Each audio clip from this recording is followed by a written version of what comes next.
your cinematic host, Stefan Whitaker, the head honcho of SW Films. And wow, I cannot believe it. We are here, episode 10 of the podcast. We are here. And this is kind of wild right now. This is a very specific episode that we're filming today. This is a Q&A, questions and answering, and I'm super excited first and foremost just to be here on the 10th episode to go ahead and give you guys some awesome, get some awesome content talking about some different stuff. We got my boy Anadari Santana. For all the folks who have been watching and listening, Anadari has been a part of the pod since the beginning. He was the first guest I had on the podcast. He's hailing all the way from Florida, Orlando, or Deltona, Florida. And he's here today to be a part of this 10th episode. And I actually really appreciate the homie Dari for being here. And he's going to be the one, asking the questions that all of you guys have submitted. It's going to be really awesome. So I appreciate everybody who's here. As I'm filming this actual podcast for the people listening and watching on YouTube, I'm actually going live on Facebook at the moment as well. So shout out to the people who are literally watching and listening live right now. So if you guys kind of get this ahead of time. So I appreciate everybody who's here. This is just an awesome opportunity to be here for this podcast and to talk to y'all about some dope stuff. So first and foremost, I have a couple introductions and stuff I want to make before we get going here with the questions.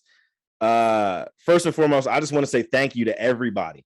Thank you to everyone who has literally stuck around and supported this podcast, supported SW Films in the new year of 2022. It's a blessing. It really is a blessing to be at this position right now because, I don't know. It's just starting a podcast is a big thing to do. So I really appreciate everybody who has taken the time to listen to every single episode that has come out. We've been literally dropping episodes every Monday. So I appreciate everybody for sticking around and listening to the excellence, to the guests that I bring on and listening to myself. I really appreciate every single one of you guys.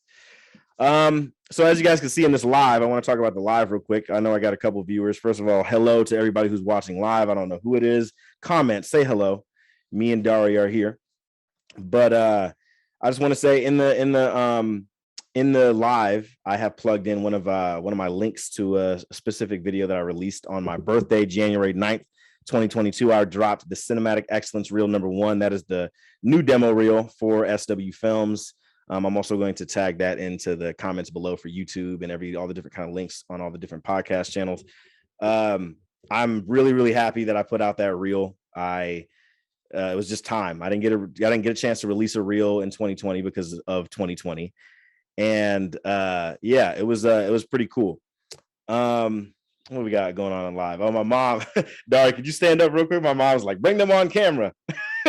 People, Mom, he's sitting in the back right now, so he's probably not gonna be. You don't have to get up, Dari. You're good. Mom, you cool. Anyway, so Cinematic Excellence Reel, guys, make sure to go check that out. It is an awesome demo reel. I'm trying to go crazy with the marketing, with the branding for SW Films this year, and the reel is the best way to start off the momentum. So thank you to everyone who's already been watching and enjoying it so far. Another thing to pop off before we start this pod, there's Dari on the live right here. Say hello to the live. My mom is saying hello. She's down there. She's like, your mom is watching. Yes. So another thing, guys, right before we hop into this Q&A, I want to talk about a little bit of a change in the schedule for the podcast for now that all these pre-recorded episodes are about to come out. So today I'm recording this at January 30th. On a Sunday. Tomorrow is the 31st, the last day of January of 2022, which is kind of insane. This month went by super quick. Usually this month is like the slowest month, but this month has gone by super fast. So tomorrow, Deshaun Bailey, another friend who went to Full Sail with me and Dari as well, his podcast episode drops tomorrow at 9 a.m. Pacific time, 12 p.m. Eastern time. So make sure to go check that out with him. It's a long conversation, but it is well worth it. It's such a fun and awesome convo. And me and Deshaun had some amazing conversations. So make sure to go check that out. That is episode 9. All right. What everyone is watching and listening to right now, this is, of course, episode 10. This is a special episode for the Q&A. And I can't wait just to continue keep going on with these podcasts. But the pod schedule change is going to be more like, I think I'm going to probably release at least 2 to 3 episodes a month. So usually in some of these months I've been releasing, every single Monday. A lot of that stuff kind of releasing every single Monday, mainly because all those were pre-recorded. Now it's just going to be 2 to 3 episodes a month, or maybe even a little bit more, maybe a little bit less. So just keep track of that. Keep track of all of our pages, of course. Make sure to go like the Facebook page, like Instagram page, go subscribe to our YouTube page, and listen to us on Apple Podcasts, Spotify, Podbean, and wherever else you listen to podcasts. All right. Yeah, I think that's kind of it with all my introductions. Now I think we can kind of finally start going into some stuff here, and I'm super excited to get things rolling. So Dari's going to be the one asking me the questions, and I'm going to be the one answering all of these questions, these hard-hitting questions. It's going to be very interesting. So Dari, if you want to go ahead and give me the first question, and I can start getting to it. So our first question, it's a two-parter. So what it says is, what is the craziest, most exciting set you've ever been on, and what happened? Interesting. I'm going to, so live, I know live, some people on live probably can't hear Dari. So Dari said, and I do have the questions up on mine too, so I'll just have that just so I can read it off. So what is the craziest, most exciting set you've ever been on, and what happened? From Arturo. First of all, shout out Arturo, awesome actor out here in the Bay. What's my most exciting set I've ever been on? Honestly, that's a hard question, because I feel like I've gotten to that point where I've been a part of a lot of different productions and stuff. So every experience is different, but the ones that are the most exciting to me are always usually the bigger films that I've been on. So for instance, Shang-Chi, The Legend of Ten Rings. If you guys haven't watched that, y'all need to get to it. Like, don't be slacking. That's a great movie. Shang-Chi was exciting because it was more exciting because I didn't know anything about Shang-Chi. Shang-Chi was something that I never had heard of, never had even known about in the Marvel cinematic or Marvel universe, but the comic books. Shang-Chi was just exciting because we were literally doing stunts the entire week in San Francisco. If you've watched the movie, and this is not a spoiler or anything, but like we literally had a Muni bus that they have in the city of San Francisco, and we crashed this bus into a garbage truck. It was one of the craziest kind of situations and things happening in the film. It was just a long day, and we were filming out in Ghirardelli Square. And if you guys have ever been to Ghirardelli Square in San Francisco, that's a heavily trafficked tourist spot. And even though this was October of 2020, COVID was, obviously full effect. Hella people were outside, and people were just there, people were just there watching everything go down. And obviously I was a PA on that shoot, and there was like, I don't know, probably like 10, 15 PAs. Literally is like we had to lock off all these different areas of the Ghirardelli Square, making sure people don't get hit by a fucking truck or a bus. That's kind of a wild situation. So that was really exciting. That was really fun. And it was really cool. Mom is saying need volume. Mom, what are you talking about? Yeah, I know you can hear me. But anyway, so that was a pretty crazy situation on working on Shang-Chi. Matrix as well, Matrix Resurrections. I would say that was an exciting project too, but it was least exciting. It was less as exciting as Shang-Chi or even Venom sometimes. Like Shang-Chi just had much more. First of all, it was during the daytime, right? When I worked on Matrix and Venom, all that stuff was like overnight shoots. And yeah, I mean, that wasn't fun. I mean, it was kind of cool seeing a helicopter fly through the city of San Francisco during Matrix. That was pretty crazy. That was wild. So, yeah. Mom is saying fix the sound. Mom, what are you talking about? Fix the sound. I know you can hear me. Hold on. I need someone else than my mother to tell me to fix the sound, because I feel like, Mom, hold on. I don't want to disrupt the pod here. All right. But yeah, so that was a pretty crazy experience, definitely working on Shang-Chi, but I would say, or on Matrix, I would say Shang-Chi is the most exciting set. And what happened was all that stuff I just explained. So yeah. Dari, give me the next question. So our next questionnaire coming from Nasia. Nasia. Nasia. Nasia. She's Shout saying, out, Joe. Nasia. What's what? Oh, Joe. My fault. Her name's Nasia, but Okay, bet. shout out her. Cool. What's one thing that you learned the hard way that you value in relationships? Okay, so the question is, what's one thing that you've learned the hard way that you value in relationships, all relationships? Oh my God, this question is kind of what's the I'm just looking at it again. What's the one thing you've learned the hard way in relationships? Damn. Um, that's a tough question. I feel like one thing that I've learned a lot in relationships in the past year. What are you talking about? No sound. Hold on. Someone would have turned up the phone. Mom, turn up your phone because I turn up the volume on your phone. Hold on. The live is fine. Or excuse me, not the live, but the you should definitely be able to hear me still. The hardest thing that I feel like I've had to learn, honestly, was just boundaries. I think having like really building boundaries. Like I didn't have so many boundaries in the last, really in most of my relationships, to be honest. And that kind of ruined some of the experiences a little bit for me in the last specific kind of situation I was in. Um, so I honestly had to learn how to create boundaries for myself and create boundaries and learn how to accept other people's boundaries too. So that's kind of something that I had to figure out, was really just building my own boundaries, and just knowing what to accept, right or wrong, for me. That's the big thing for me. And I think all in all relationships, like Dari, like me and you, right? Like, me and Dari, when I first met Dari back in college, well, we roasted the shit out of each other. Like nonstop, and we still do. Dari has just moved out here to California, and me and Dari have been talking shit to each other literally the entire time. Like I've been wanting to kill this man, low key, you know.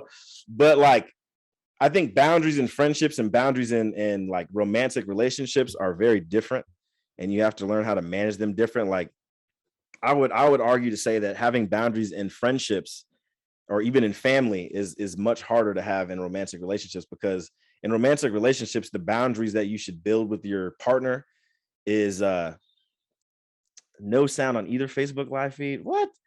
Hold on, I'm gonna go live again, guys. Wait a minute. Nobody can hear me. Hold up. I was talking about boundaries in relationships. The question was, what have I learned in relationships, or what is this something I value in relationships that I had to learn the hard way? And I talked about building boundaries in all of my relationships when it comes to friendships, romantic relationships, family relationships. And I spoke about how just building boundaries in a romantic relationship is much more clear than building boundaries in a friendship or family relationship. At least that's what I feel like. So I would argue to say that it's definitely something I've had to learn the hard way. It's just building boundaries, you know what I mean? And accepting other people's boundaries as well. You know what I mean? So that's the important thing, is just making sure all of that is clear.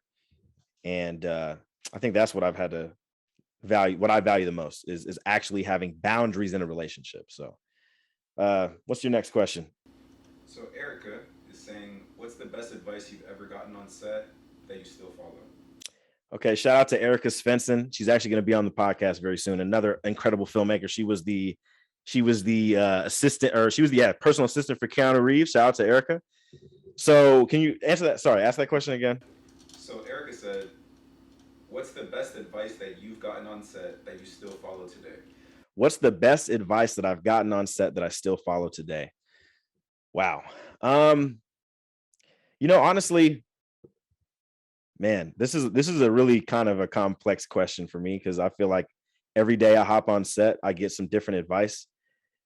So shout out to my cousin Hilton, who's an amazing assistant director out here in the Bay Area. I get a lot of different advice from him.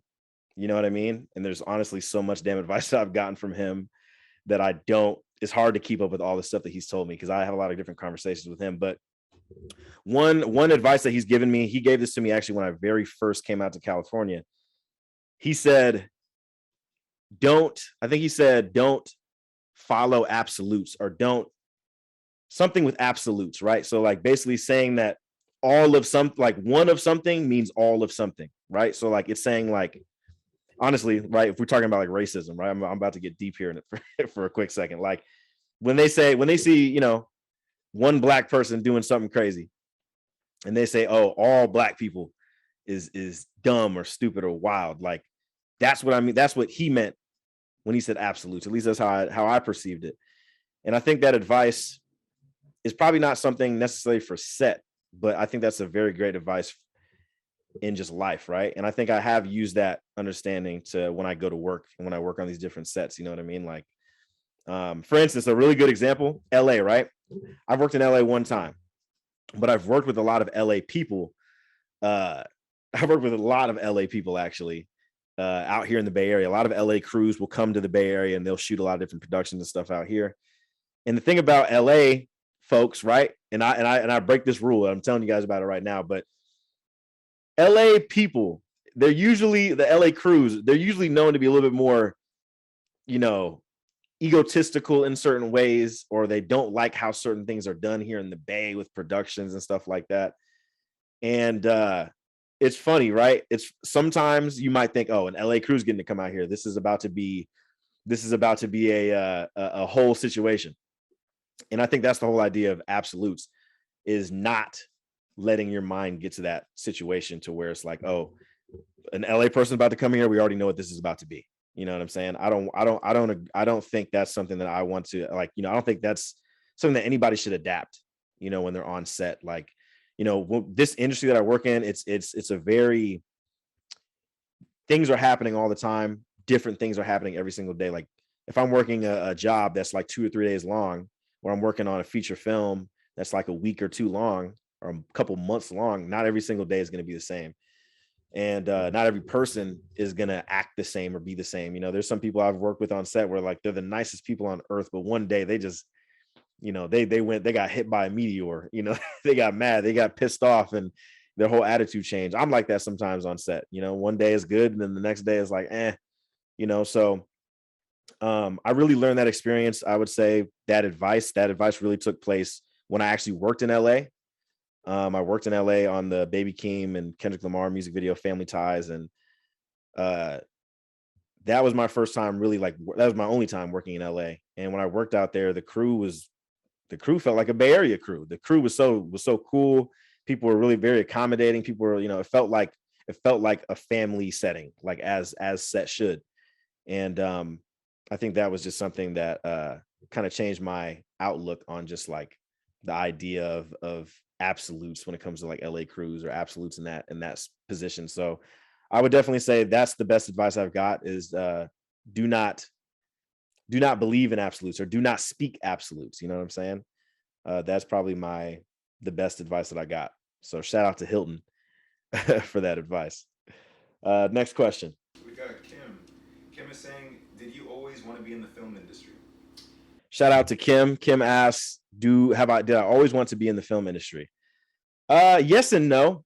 Yes and no. The no part comes in, you know, like I did want to always be a part of the film industry. Like when I was younger, I always wrote like my own stories, and I always created my own, like, you know, ideas of TV shows and films and video games and all this different type of stuff I was into. But you know, when I was young growing up, I didn't think I was going to be doing anything like this. Like, I think, you know, I think every child at one point probably wanted to grow up and wanted to be like a fireman or like a policeman, or go to the army, like shit like that. I don't know why. Just, you know, shit that had like guns and action and fire. I think all the boys, all the young guys growing up wanted to do that at one point. But you know, obviously, you know, film and creating stories and stuff like that kind of just became something I was really interested in from a young age. But when I got into like high school, you know, I started playing football. I started playing rugby and stuff like that. Like, and I was really into those things. And I honestly thought that I wanted to play college football. But while I am a big dude, sure, but football just wasn't for me. It just wasn't. It wasn't the path that I was supposed to be on. And I remember I also tried to be a zookeeper. I've told that story on the podcast a couple different times. I'm glad I didn't get into that shit. That would have been hilarious. Could you imagine? Dar, I wouldn't have met you actually if I became a zookeeper. You would have to come to Indiana one time. Actually, no, I would have been in Florida. No, they would have locked you up in a zoo. I actually would have actually, because I was looking at a school in Florida to do the zoo stuff. But anyway, I think the only thing that I really could see myself be is a filmmaker. I couldn't see myself doing all those other things that I wanted to do. Like I thought I wanted to be a zookeeper, but I don't think I could actually see myself in that position. You know what I mean? And like, I thought at one point I maybe wanted to do, play football, but I don't think I could really see myself in that position. When it came to being a filmmaker, I could see myself visually, see myself in that position, to be a filmmaker. You know what I'm saying? So I would say yes and no. I did always want to do it, but at the same time, as I was growing older, I also thought I wanted to be a rapper. Now, of course, you guys know I released No Sweat Pimp, my only album. I did release that, but that's just a part of the journey of that. I think of just being an artist, just being a creative. So, I could really be anything I want to, but as a filmmaker, I'm definitely that, and I'm only getting better. Shout out to Troy Zaverbalist, who just hopped on the live. Troy, you should definitely be waiting on here to hear your questions get answered. But anyway, next question, Dari. Our next question says, what's a challenge you faced and what did you learn from it while entering the industry? What's a challenge I faced and how did I deal with it with entering the industry?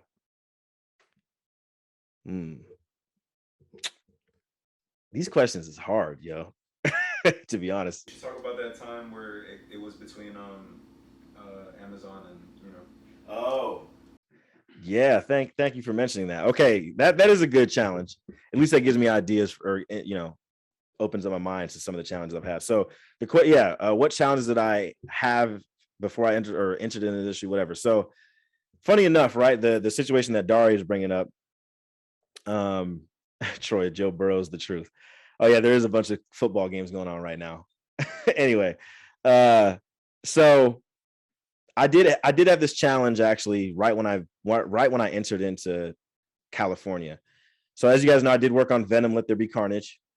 It was an awesome opportunity to work with that crew and be a part of that film, and getting to be next to Andy Serkis and literally drinking with Woody Harrelson, and seeing Tom Hardy passing through, and just some really crazy experiences. But I almost didn't end up on that job because I thought I wanted to do a different job that wasn't even film related. I thought I wanted to work with Amazon, like actually like drive, California people know this a lot, but the Amazon, and Indiana probably knows it too.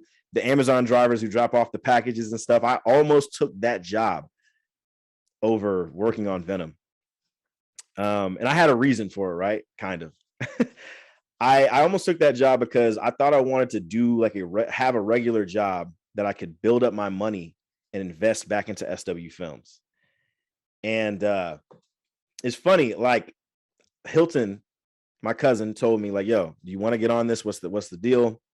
And I kind of told him like, man, I don't really know. I have this interview with Amazon, and and Dari, right? Dari knows because Dari worked at Amazon actually.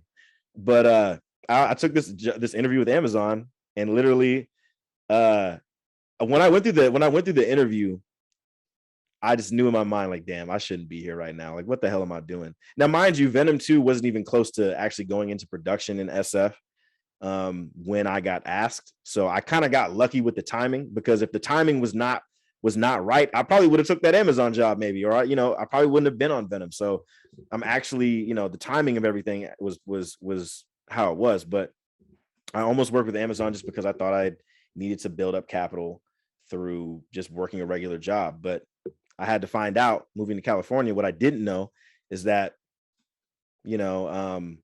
the freelance world, the wheels really get turning here once you start building up your network, and once you really start working on these different productions, and you work hard and people notice you and people recognize your name, recognize your work ethic, recognize your ambition on these sets, people will hire you. So Dari just moved out here to the California, and I'm trying to get him on that path to where it's like people can start to recognize him and start to place him in those positions and build up a network. So that was a challenge, and I think the challenge of that was, I don't know, just not my challenge was, how was I going to make money? How was I going to live out here in California? And I'm lucky enough to where I have, my mom, shout out to moms watching, like my mom has been a supporter. And when it comes to the challenges that I usually have out here, I usually bring it up to my mom or I just try to figure out the damn challenges on my own. And it's been cool to kind of balance between like knowing the position that I'm in, when it comes to just living in California, and also when it just comes to all of my financial stuff. It's just important to tackle those challenges first. Just make sure that I'm well off, make sure that I'm able to keep living. I live, as the people can see on the podcast, on this main camera right here.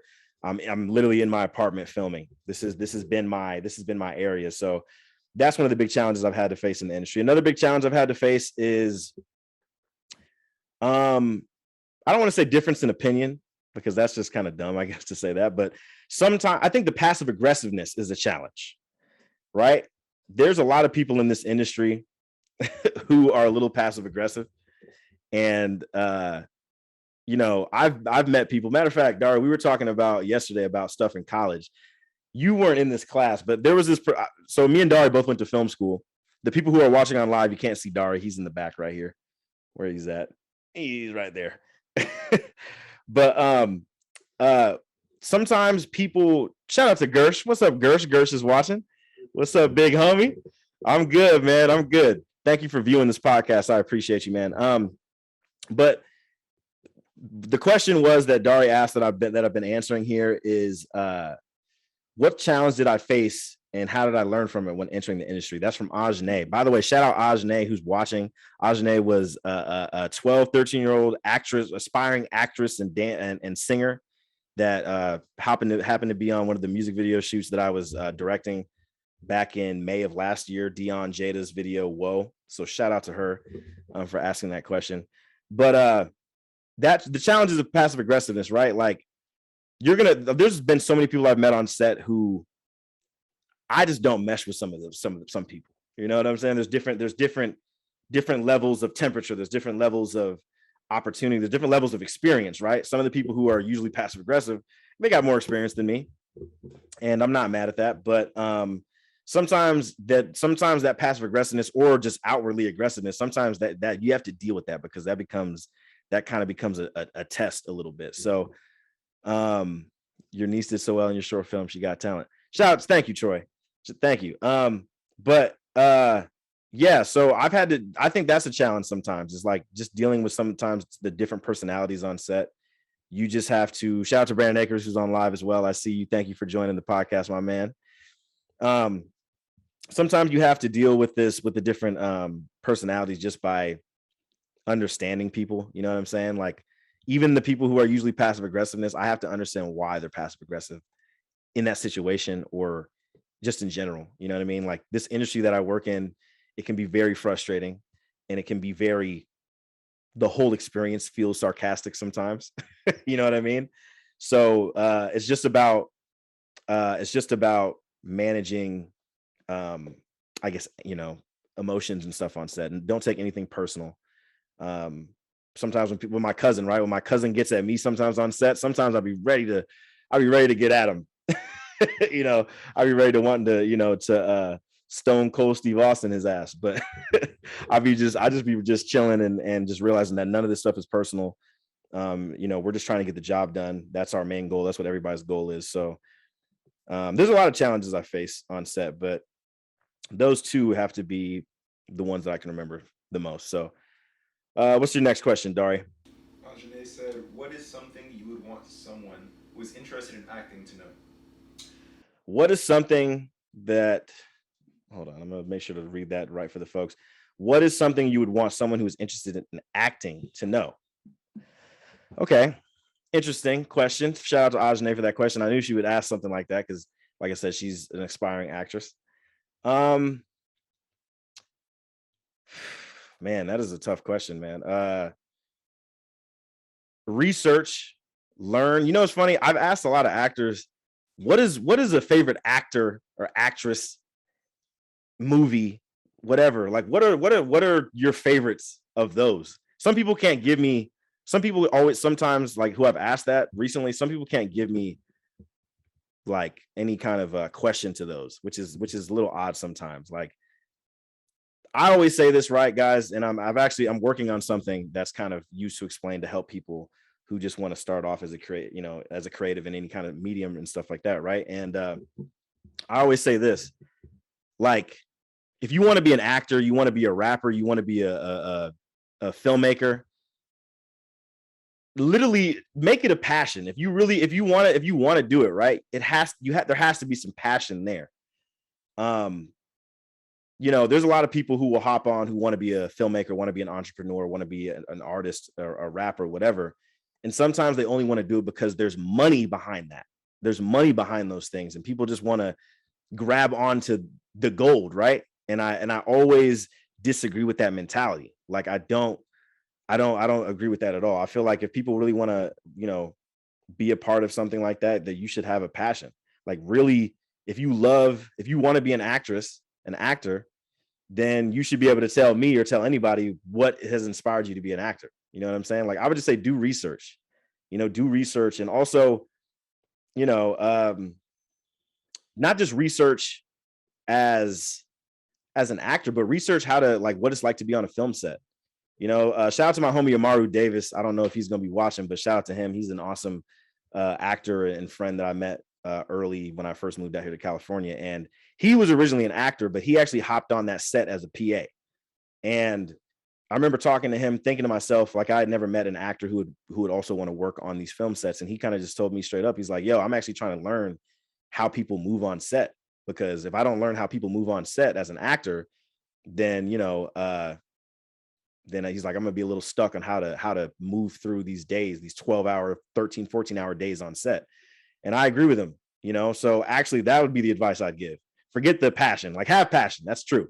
But the biggest advice is to actually hop on set one time, learn to know what the director actually does when he's not talking to you as an actor. Learn what the DP, the director of photography, learn what he does when they're not, you know, trying to get your lighting or get your composition right. Learn what a gaffer, a grip, key grip, learn what the sound man does. Learn all those different positions, you know, in you know, in minute ways. Not, you don't actually have to completely like delve into all that, but it is important to kind of take a look into those positions before you hop on as an actor, just because it's going to make your time as an actor much more smoother on set.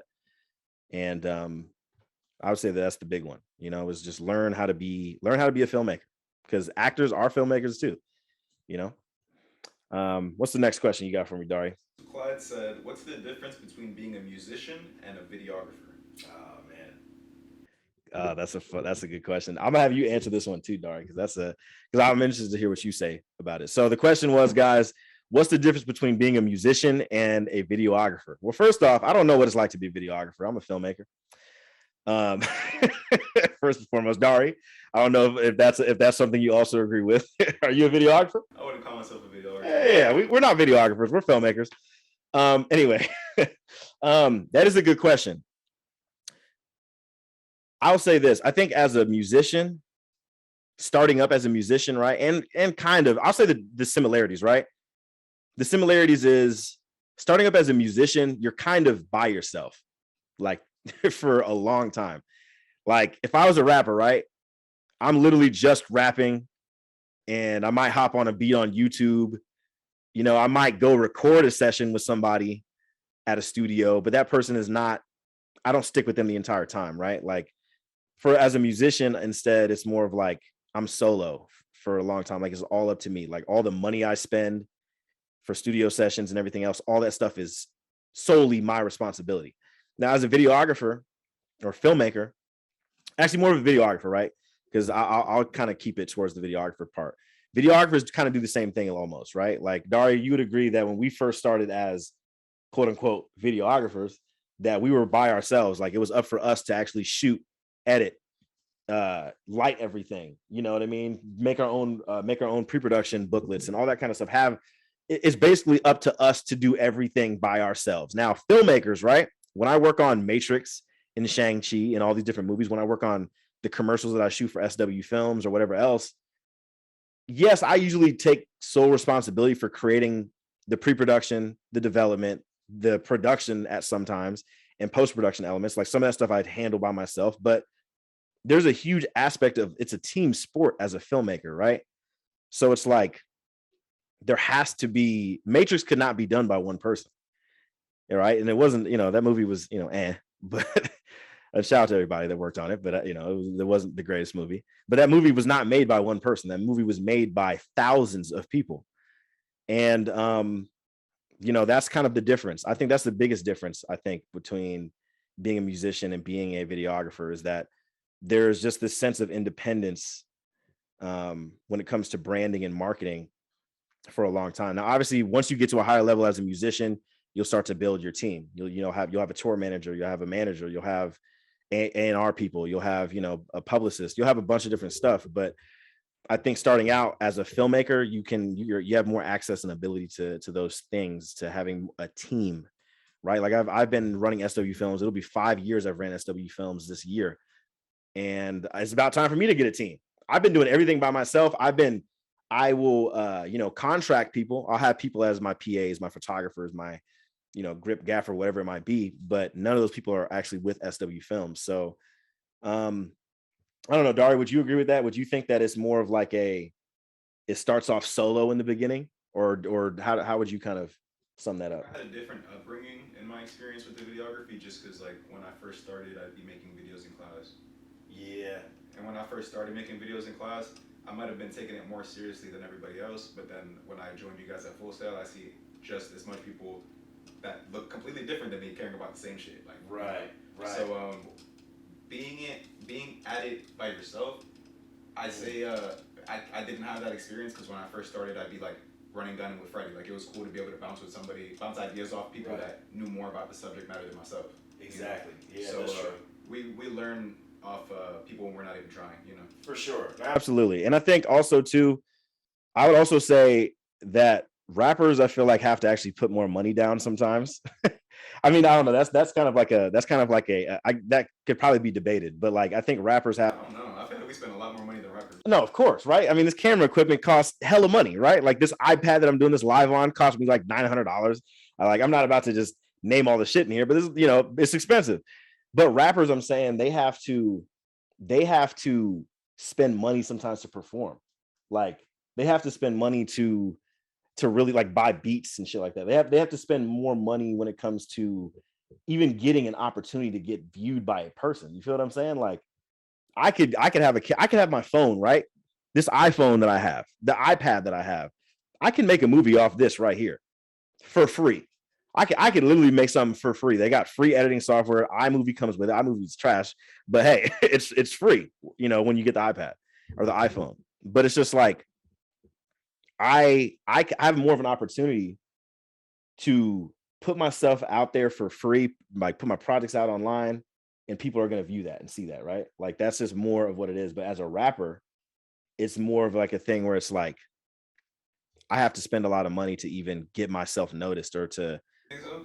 Yeah, to get in I feel platforms. like when I was growing up, at least, a lot of people that don't do shit but make music, they found themselves in a lot more like cool opportunities. Oh, like look at this shit, like I'm popping. And then now these days, like I haven't heard of them. Like the video guys are winning. Like Yeah, I mean, Coming up as rappers, coming up as musicians, I think is a very tough. And the reason I mention rappers a lot also is because I've mainly worked with rappers. Like I've also worked with R&B artists too, and like country artists. And I follow some of those people still, and much respect to all of those people. But I do see, it does seem like there's a little bit of a hesitation or a little bit of a struggle with some of the moves that they could be doing. And I argue always to say that video marketing, what me, SW Films, and what Dinero Primero does over here is so essential to every single piece that people want to do, right? Like rappers and country artists and R&B artists, they need videos. They need to market. They like they don't even need us, right? Like they have social media is the biggest marketing tool, I would say, for musicians. Like, look at you remember what's his name? I ain't gonna say his name, but Rap Boy with the colored hair. Like he built himself by becoming this on social media. You know what I'm saying? So it's like I would argue to say once again that they don't need us sometimes. I mean, obviously they do when it needs to, bigger platforms and bigger opportunities, bigger bags. But I think it just comes down to being like a cool person. If you're like individual. Yeah, true. That's true as well. It's something else. So I mean, I would say that's the biggest difference, y'all, is solo coming up as an artist is much different than Troy's an island boy. Yeah, anyway, but like Troy does ask on this. He says, give a story how me and you, Dari, have met. And he asked if there's any crazy shit that happened in Florida while we were together. So we met. Was it Zaxby's? It wasn't Zaxby's. That's when we really talked. First of all, I don't ever really remember having Zaxby's when I was in class. We took you to Zaxby's. You ain't never had it. Oh yeah. So me and Dari met, and people, you guys can watch the episode 1 on the podcast if you guys want to figure out that, but we'll kind of briefly speak about it. Like me and Dari met in class, and I didn't have a car at the time. I had a bike, but it got stolen in Florida. So I didn't have a car and I needed a ride home. And Dari took me home one day and we chilled at his apartment, talked about a bunch of different stuff. Kanye West. We talked about films, music, a bunch of different stuff. And then, I guess we went to Zaxby's. But what was a crazy experience that we had together? I'll say this. My crazy experience that I had with Dari one time is, and I've mentioned to you this before, but me and Dari were getting ready to do a music video for these 2 rappers, I think, in Daytona, Florida. And they wanted to shoot super early in the morning for whatever reason. Yeah, you know what I'm talking about. They wanted to shoot super early in the morning for some reason. And they were like up all night, up all night trying to get ready for the video shoot. And we're just in this hotel. We were like a hotel in Daytona with like a bunch of dudes I ain't know and a bunch of girls I ain't know either. And we no, don't worry. There's no snitching on this side. But what I'm saying is, it was like we were just there, and these rappers were up all night, like getting ready for the video shoot. And the next thing you know, it was like 9 a.m. or 8 a.m, and these dudes fell asleep, and they didn't even show up to Daytona to do the shoot because they were up all night. And it was the funniest thing in the world. Yeah, that was funny. It was really funny because it was just hilarious. So that was a crazy moment. And then there was another one too that I'm missing. There was a couple wild moments that we had. Like, honestly, I feel like Daytona housed a lot of the crazy moments that we had in Florida. But anyway, thank you to Clyde for that question. Once again, I think the solo stuff with rappers is a little different. Also, the spending money is a little different, and the timeline of just like building a team as a musician compared to being a videographer or filmmaker is very different as well. So what's your next question? So Melinda says, this is a good question, Melinda. She says, who does your taxes? Yeah, I seen this question. Shout out to Melinda. Melinda, that was a very strange question. I seen it and I was like, do I want to add it into the podcast? What Melinda asked is, who does my taxes? And it's very simple, right? A white man in Indiana does my taxes. And my mom helps do the taxes as well. It's like a transactional thing. You know what I'm saying? So it's like mom first and then the man in Indiana. Those are the people who do my taxes, So that's a quick and easy question to answer. On to the next one. Derek is saying, how come Derek Cameron is fucking sick as hell? Is what Derek said. Yes, shout out to Derek Cameron. I went to school with this cat.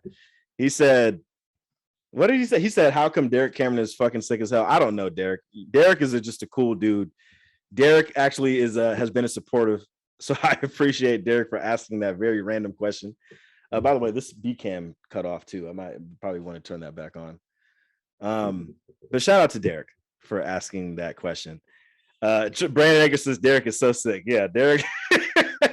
Derek is funny, man. Actually, I'm gonna tell a story about Derek, man. Derek Cameron, like I said, this kid I went to high school with. I remember I stayed the night at his house one time. I was like a freshman in high school, and Chris Clute was over there. Troy and Chris, shout out to Chris Clute first and foremost. But Troy and Brandon, y'all watching, y'all remember who Chris Clute, and you guys remember these folks. I just remember it was hella weird. We were up all night playing like Resident Evil or something like that, and I don't know what was going on, but it was just really weird as far as like Derek was eating hella cereal, and it was just a strange experience. It was just one of the, you ever had those experiences where like you stay the night at someone's house for the first time, and it's like, yo, this is like, I didn't expect that to be in this house with this person and seeing how they live. Well, my parents didn't really let me sleep at people's cribs. They thought that was weird. I thought that was weird myself. Staying the night at people's houses? Yeah. Oh, your parents are trying to protect you. Yeah, it was straight. That's funny. Mom, shout out to mom would let me stay over, but like Brandon, Chris, y'all be over, or Brandon, Troy, y'all be over here staying over most times. Not over here, but back in Indiana. Anyway, Derek Cameron, you are sick as hell. Shout out to you, man. Shout out to Derek, man. What's the next question? So, Jasmine said, "What is the first step to entrepreneurship, and what are some things that you should avoid in the beginning?" That's a good question. So, what is the first step to entrepreneurship, and what should you avoid in the beginning? Oof.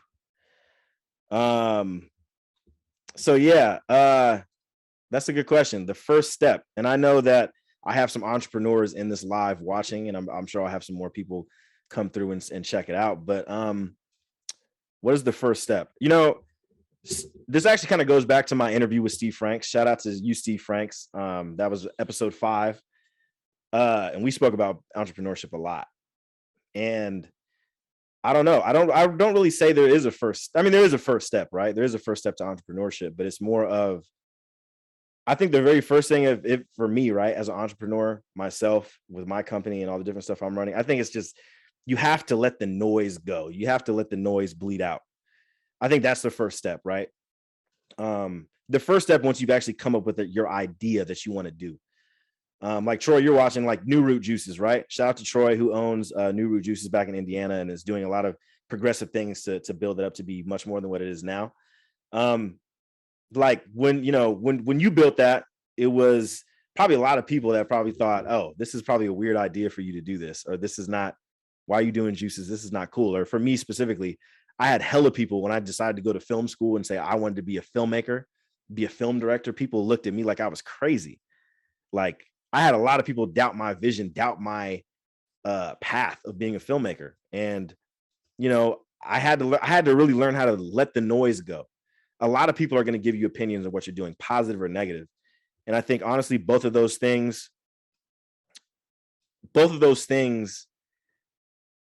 are kind of like not really beneficial for you to start your journey, to be honest. Like if hella people are gassing me up about, oh yeah, man, you could do some amazing things with this or amazing things with that. Like I can see you creating the most craziest shit, whatever. Like that also is not beneficial, because then I, as a person who's starting, my journey as an entrepreneur, as a creative, that ego can get to you, because, it just can get to you. And I think when people downplay your the stuff you want to do, I think it just obviously that just it discourages you from even wanting to start to create your thing. So I think really the biggest first step is to let the noise go. Focus on what you want to do. None of what everybody else is telling you is important. Focus on what you want to do. Figure out your research, find the right people to speak to, but it's important that you don't let too many voices and opinions in at the very beginning, because it's the very beginning. Like when I decided to move to California, when I decided to start SW Films, like I had so many people give me different opinions on different stuff, from my cousin to my friends to my family, and it's just like, while all those different opinions and stuff are, some of them appreciated, it's just like, I have to figure out how I want to start this myself. You know what I'm saying? And once again, letting go of that noise to me was just the perfect way for me to like get things going. Now, things to avoid in the beginning. And I'm literally writing. There's a project that I'm working on, guys. I don't know when it's going to come out. It's a very different project for anything I'm coming on, but I've spoke about this. But one thing I say you have to avoid, actually, no, let me go back to the first step. Yes, Steve Franks says agreed, engage and listen to customers, not randos. Absolutely. That's how it is. You have to, You know, I love that. That's true. So one thing though that I actually forgot to mention as a first step, y'all, is address the elephant in the room. That's what it was. And Dara, you remember I was reading you this thing that I'm creating. But what I mean by address the elephant in the room, you guys, is you have to realize, like, I'm gonna tell you guys a brief story, right? I'm gonna tell you a brief story about someone who I was mentoring back in Indiana. I was mentoring this girl who wanted to be an actress, a YouTube star, not really a YouTube star, but like she wanted to be an actress and a model and stuff like that. And when I was mentoring her, before I even mentored her, she had a lot of stuff going on in her life. You know, I'm not going to speak too publicly about it. Like, I'm going to save the project for that. But basically, this person had a lot of stuff going on that was going to stop them from becoming what they wanted to become, what they were interested in. And it became a little tough. It became kind of an issue for her. You know what I mean? It became an issue for me too, as me trying to like kind of teach her, you know, different things about, you know, the world of acting and modeling. There was just certain things that I don't think she addressed before she got into that journey. You know, like, imagine this. Imagine you guys have seen Euphoria, right? Which is an amazing show. Amazing show. Imagine I was like a low-key a drug addict. I was doing hella crack and cocaine and all this kind of stuff, and I want to be a filmmaker. You know what I mean? Like, I'm not addressing that. Damn, I have a whole nother issue I need to deal with personally in my life before I actually delve into something else that could be even crazier for my mental health and physical health and spiritual health. You know what I mean? And emotional health. Like, imagine that. So it's like, guys, address the elephant in the room. Like, realize that the journey is not your journey with this, whatever you're trying to do, entrepreneurship, creative, is not just gonna happen at the snap of a finger. Like, you have to go through so many steps. You're gonna have to go through failure. That's one thing that you should always understand, that when you want to be a creative or an entrepreneur, be great at anything in your life, you're going to go through failure. Failure is very necessary, I think, for your long-term success. It is. So yeah, I would say address the elephant in the room and let go of any noise. Let go of all noises. And the one thing to avoid is I think avoid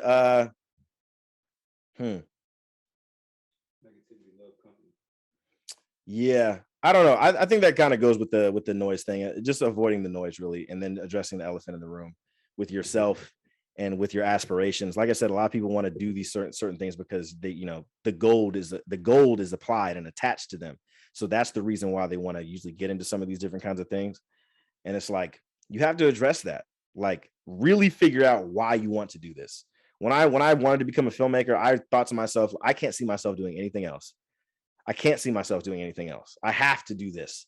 You know what I mean? I have to do this. It's made for me. So that's what I would say for that question. What you got for me, Dari? So Adam says, what films inspire you? What films do you watch and wish you made? What films inspire me, and what films did I watch and wish that I made? Oh, this is about to be a good question, or a good answer. First of all, you guys know I love Godzilla. Okay.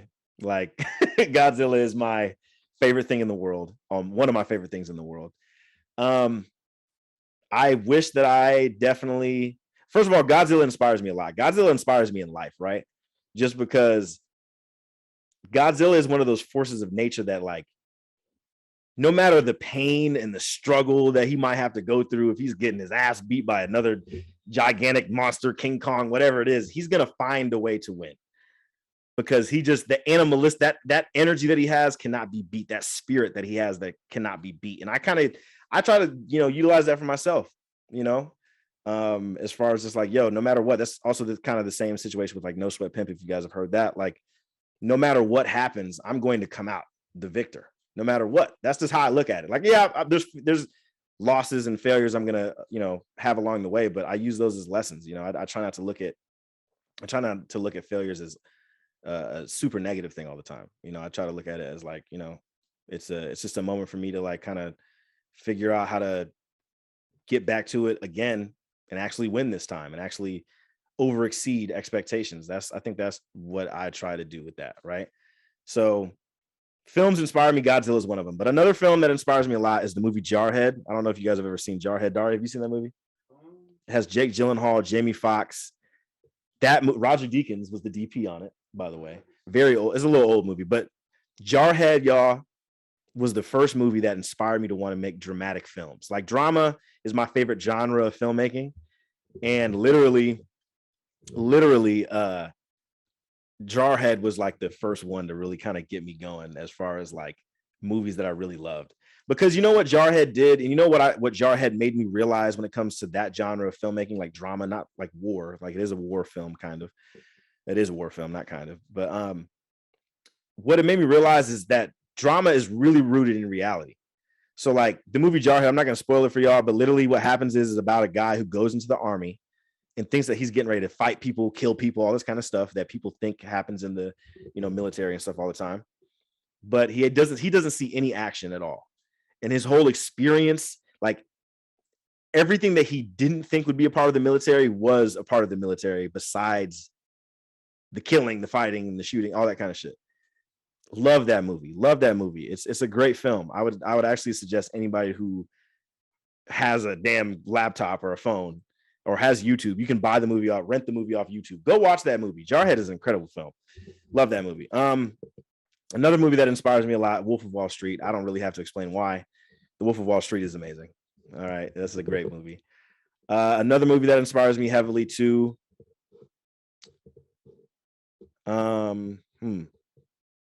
Oh, Her, the movie Her, and the movie If Beale Street Could Talk.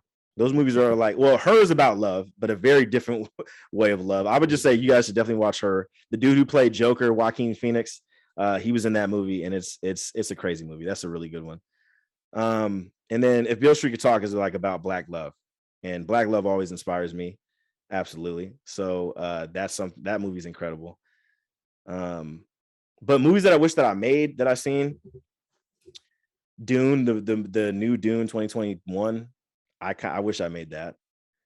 There's this short film that I talked about on the podcast with Andrew Domville. Shout out to Andrew. I wish I made that movie. Horror films. Damn, there's hella horror films that I forget. The movie Hereditary. I wish I made that movie. Hereditary is incredible. Thank you, Brandon. Brandon asked what I ever want to make a scary horror movie. Absolutely. That's actually one of the scripts that I'm writing this year. I actually have a bunch of horror scripts. I just haven't like put anything to them yet, but I definitely want to do a horror film this year or next year. So Hereditary, I wish I made that movie. That movie's incredible. You seen Hereditary, right? Did you like it?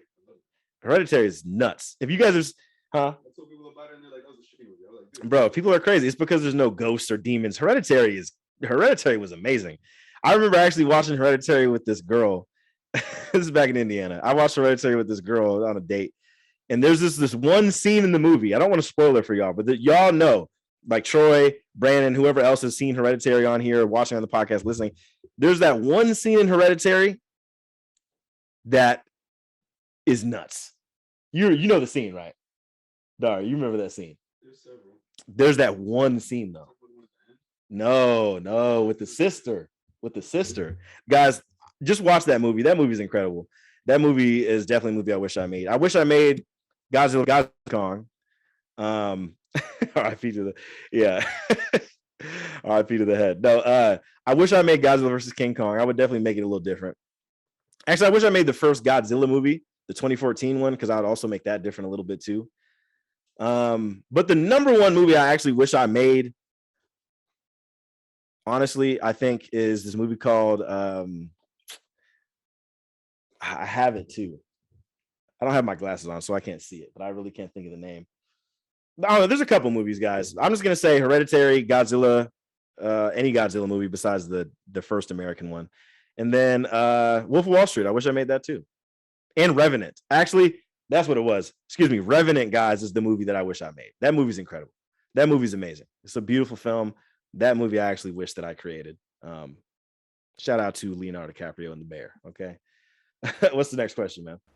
So Kim says, when are you coming up for a fun project? Shout out to Kim. Kim says, when am I coming up for a fun project?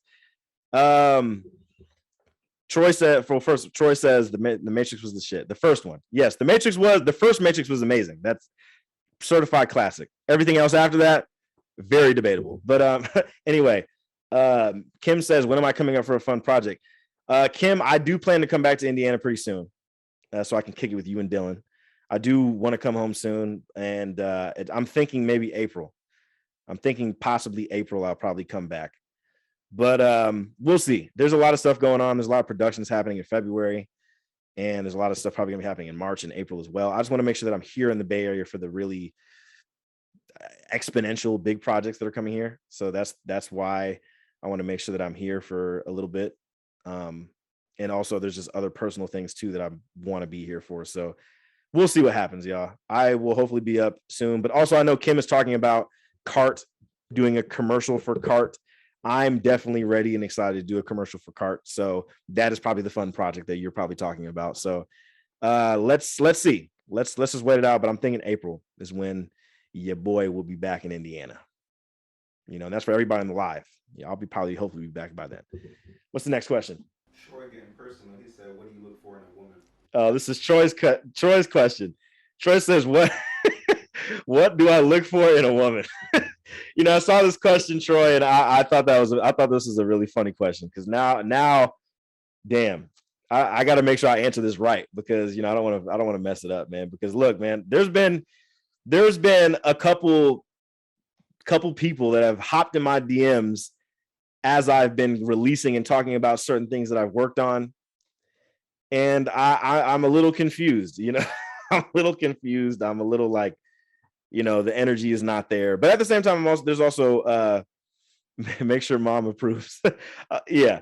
Anyway, so what do I look for in a woman, y'all? This is a question that people must ask or must want me to answer. But what I look for, I look for honesty. That's one. I look for honesty. I want that person to tell me the truth and nothing but the truth, because I'm going to give you the truth and nothing but the truth. I want loyalty. Loyalty is a big one. That's actually probably the biggest thing that I look for. Even outside of the love aspect is loyalty. I look for support. You know, I have a career that is a lot sometimes to deal with mentally and emotionally and all that kind of stuff. So having support is huge because yes, I do get there's a lot of people who love me and respect me and support as well. But I mean, just the way that I operate and just the way that I move, sometimes sometimes I don't see that support. I don't feel it all the time. I guess that's just me and, you know, how guarded I am at sometimes. So support is huge. What else? Nice. Someone who's nice, someone who's actually like just a cool, nice person who's funny. And, you know, they got ass, you know, add that in. That's it. Those are what I look for. Okay.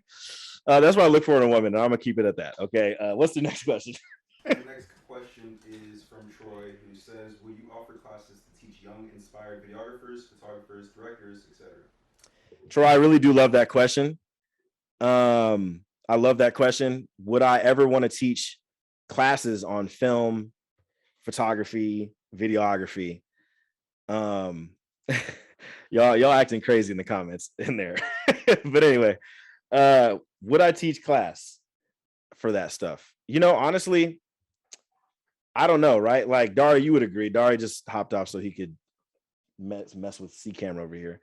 But you know, would I teach? Yes and no. I would not teach a class per se, but I would do something a little bit more direct in terms of building up brand stuff. So like e-commerce. I would definitely hold like live workshops of how to, you know, a basic setup of how to shoot a scene, how to light a scene, how to direct, how to, you know, compose your shots and all that kind of stuff. I would teach stuff like that, but teaching a class, right? I guess the class word is what gets me more of that vibe of like, when I sit down, put kids in desks and say, look, y'all, this is what the fuck I'm talking about on the screen right here. Like, no, I don't think I would do that. And, but I would do something a little bit more beneficial to the brand and the company. Like I'm not saying I'm against anything like that, but you know, my mom, I actually said it on my album. I said, mama said I was put here to teach. And what I meant by teach, I don't mean by like in the class, but I just mean through my own actions, through the things that I create, through the people I meet, through the experiences that, I go through the losses I take, the failures that I meet, the wins that I gain. Those are the things of how I would teach folks in those aspects. So I definitely would, through workshops, e-commerce, through live sessions like this. Hopefully this gets the opportunity to, give people a chance to learn something. So I would do it like that. I wouldn't necessarily teach, but he says teaching through creation and experience. Actually, absolutely, teach through creation and experience. I think that's the biggest thing. Now, Steve Franks, if you're watching still, I know like I wouldn't say teaches, but mentors, like all that stuff is the same. Like teaching, mentoring, coaching, directing, all that stuff I put in the same vein. So it's like I feel like I'm already teaching stuff, but I do think there's a more direct sense. I don't give so much direct stuff towards photographers, videographers, filmmakers, directors, stuff like that. First of all, I wouldn't teach photography. I'm not a photographer. I know how to do photography, but I wouldn't teach it. I would give that off to people who I look up to as photographers. Videographers, once again, I'm not a videographer, but there is way I could teach some stuff like that, and as a director, teach stuff like that as well. So I would say, yeah, I wouldn't mind teaching, just not in the classroom. You know what I mean? Like, Dar, you would agree, our degree, technically at Full Sail, can get us to teach at Full Sail one day. Would you ever want to do that? I'd like to have my own TED Talk time. But, Yeah, TED Talk. Oh, for sure. like teaching is one thing, but like, I don't know. When I think about just trying to teach kids, I think about like PAs on set, and I'd be like, dude, if you don't want to be receptive to this information, then why are you here? Yeah, no, exactly. So yeah, that's true. My Steve Frank says I do both. Coaching is way more cool. You'd be a great coach. Thank you, Steve. Honestly, this actually leads me to a random thought in my head. Brandon and Troy, you guys are gonna laugh at this, but like I remember Dylan. Dylan thought he was gonna coach at Snyder one day, and I thought that was the funniest shit in the world. I thought that was the funniest thing in the world. Shout out to Dylan, but I just thought that was hilarious. I wouldn't even mind coaching one day, like a little, not even little league, but if I could just hop in for one season, coach at Angola High School, we actually might win. You know what I'm saying? Like, shout out to Angola High School, and shout out to you. And Mom said, how about a fall creative forum? Mom, something like that would be cool too. That would be cool actually. I'm open to anything, really. I'm open to anything as far as like opportunities like that, because like I love film, it's a part of me, it's what I do, but I would even be down to teach other things too. Like I think teaching youth that look like me, Black youth, that would be cool. Teaching them how to get up in a creative space and how to get up in an entrepreneurship type of vibe, like that would be great. I don't know, I'm down for whatever, man. Whatever to build the brand and whatever to build me and my growth personally, I think is big, you know what I mean, and give it back. Like there's so much stuff I want to do for Angola. Like I want to do a networking event. Like that's going to be a moment to where I can teach and bring people like you, Steve, and Troy and everybody else to teach for folks. Like that's all it is. I want to give back to people, but I'm still also just trying to figure out how I can do that. And right now I just think creation and experience is my best way for now. So what's your next question? Our next question is from Troy. When's the last time you ordered chicken tenders and fries? Troy asked, when's the last time I ordered chicken tenders and fries? Literally yesterday. Me and Dari went to Raising Cane's. Bussin'. Yeah, Raising Cane's is nuts. If y'all have never had Raising Cane's, y'all can't say nothing. Like Raising Cane's, look, I love Lee's, right? Lee's Famous Recipe Chicken in Fort Wayne, Indiana is my favorite place in the world still, but Raising Cane's might be better than Lee's. I ain't gonna hold you. Like Brandon, actually, Akers, you remember we went to Raising Cane's in Colorado. Raising Cane's is incredible. Okay, it's incredible. So I had chicken tenders and fries because literally all they have there is chicken tenders and fries. So shout out to Raising Cane's. Hopefully I can get a sponsor one day. Goated. He said Lee's is goated. You're right, Lee's is, but Raising Cane's is also a bigger brand. And Raising Cane's is God tier. But anyway, go ahead, Dark. What's the next one? So Jamel says, if you could smash any porn star, who you smashing? Yeah, I almost don't want to answer this question because my mom is watching. The questions? No, I'll answer this. Damn. All right. So shout out to Mel. Mel with the dumb questions. He said, if I could smash any porn star, who would it be? I'm just gonna make it quick, man. This Alicia Tyler, who is dead, by the way. Alicia Tyler. No. I'm not saying now. I'm saying Alicia Tyler when she was alive, but she's passed away. Moving on. Moving on. You want to go into detail? Nah, I don't. And I also have more but runner-ups. Alexis, Texas. Yeah. No, I was playing. All right, let's move on. How does someone coming from a small town like you make it to a level like you creatively? Ooh. That's a good question. So the question is, y'all, how does someone like me make it from a small town, make it to a level like me? Now I know that's an anonymous question or anonymous person. Okay, so I love this question because I've been thinking about this a lot recently. The best way for someone to like rise from like an Angola or like a Fremont, Indiana, or I don't know how big Deltona is, but small towns like that. Honestly, I think you have to be relentless in your passion. You have to be relentless. And the reason I've been thinking about this so much recently is because I have realized that I've gone down in my relentlessness just a little bit, not in my passion, but in the relentlessness of just saying shit. And I think the reason I've gone down about that is because I'm in a new environment and I'm uncomfortable, which is a good thing, but I am uncomfortable being outward so much because I've met a lot of people who are kind of gatekeepers in certain parts of the industries for me. And it's like, I don't want to fuck up, and I don't want to say the wrong thing. But at the same time, I am Stefan Whitaker. I am who I am. And I can own up to any faults or any negatives of myself or things that I've delved into or whatever. So at the same time, I don't want to be afraid to just say whatever, especially when it comes to motivating people and inspiring people. Like, you have to be relentless in the passion.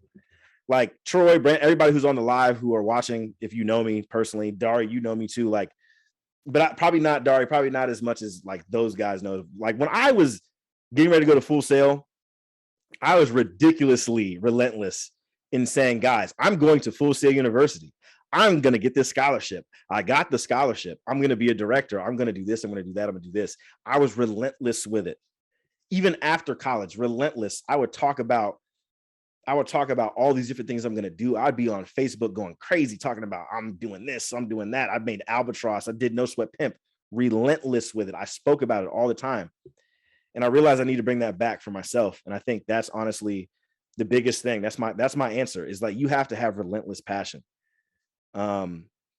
This shit lives within me. You know what I'm saying? It lives within me. And I feel like I have to be relentless to build up on that. You know what I'm saying? Like if you're coming from a small town and you want to do something, you want to make something of yourself, you have to have that relentless passion. You have to let people know, this is what the hell I do. This is what I'm going to do. This is what I'm trying to do.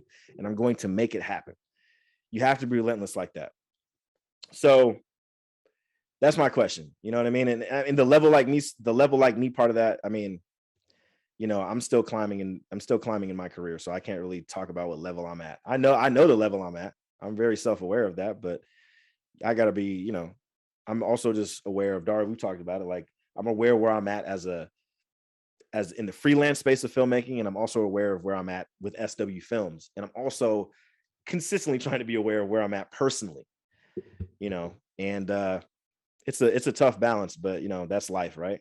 We have to balance our life and our work and all that kind of stuff. Let me look at these Facebook questions. Troy's like, yes, sir. I heard part of it from Steve Franks. You know how to brand yourself. Absolutely. Troy says, you knew what your purpose was. I found out a couple of years after. We have that relentless passion that we want to do. Absolutely, Troy. No, 1000%. And he said, how has the term cinematic excellence changed in your mind since you started using it? Oh, that's a very good question, Steve. Once again, this actually goes back to relentless passion. I love that question because I actually was reading through, Dari, I don't know if you did this in Full Sail, but do you remember I got my scholarship through the Creative Spark thing. I don't know if you ever seen that in Full Sail, but shout out to Jenny Harvey Dunn who's watching. Shout out. And thank you, Steve, for that question. But I wrote, so how I got my scholarship at Full Sail, right, guys, is I had to write this paper for the Creative Spark. And literally, I looked at it the other night. Mind you, Creative Spark, I wrote that in 2014, y'all. That's 8 years ago, just about. I literally used the word cinematic excellence in that writing. And I'm like, holy shit, that's crazy. Like, I was on this whole cinematic excellence thing for a while. And Steve, to answer that question, how has it changed? I mean, it's changed to me actually forming what I've thought cinematic excellence was at the time, or what I continue to see it progress into, and actually creating it, in reality, in real life, and that's how it's changed. I think just the level of it has changed. Like, when I used it back then, when I created when I created that thing for my scholarship, I think it was more of like, I just want to make something that looks good and that looks amazing. But now it was like, nah, like, this is actually more of, I'm trying to create something that's just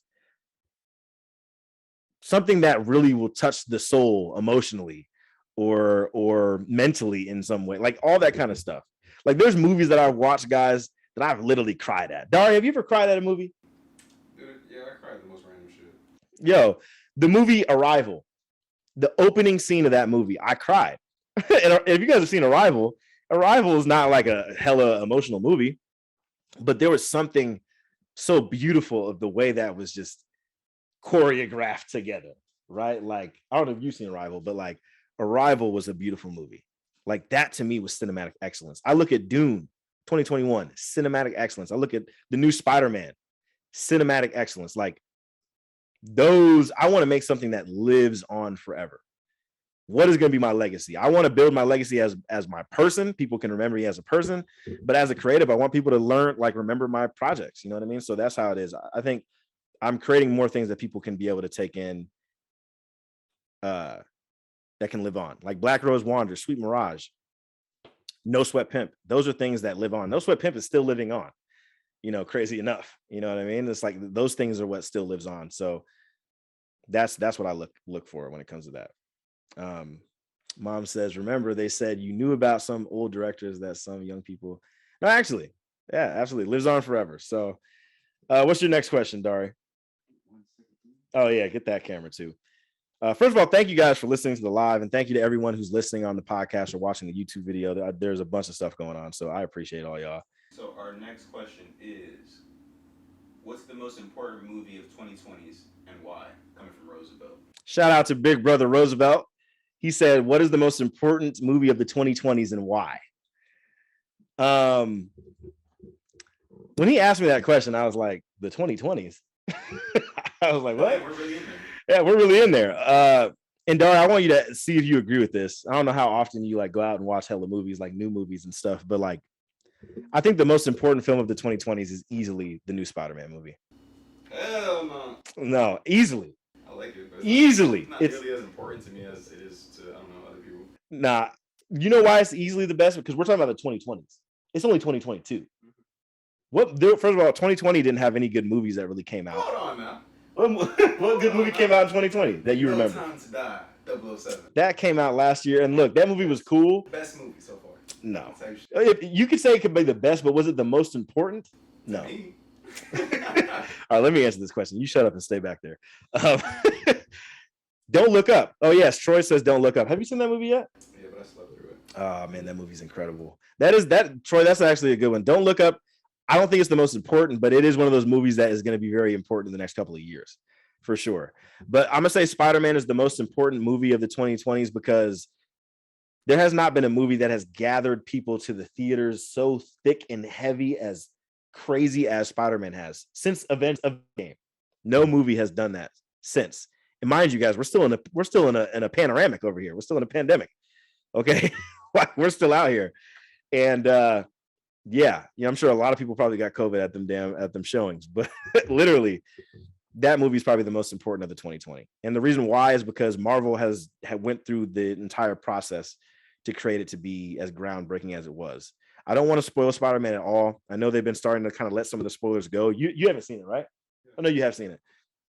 I might have to spoil it for you guys. Actually, I don't want to. Steve, I don't know if you've seen it. Mom, you're not going to watch it, but still. that movie just had a couple things in there that has, it's literally been decades of work already put in, and they meshed all this stuff together for that movie to be what it was. So to me, honestly, that's the most important movie of the 2020s so far, for sure. What's the next question? Our next question is coming from Jalen. When do you realize the value of your work? When do you realize the value of your work? From Jalen.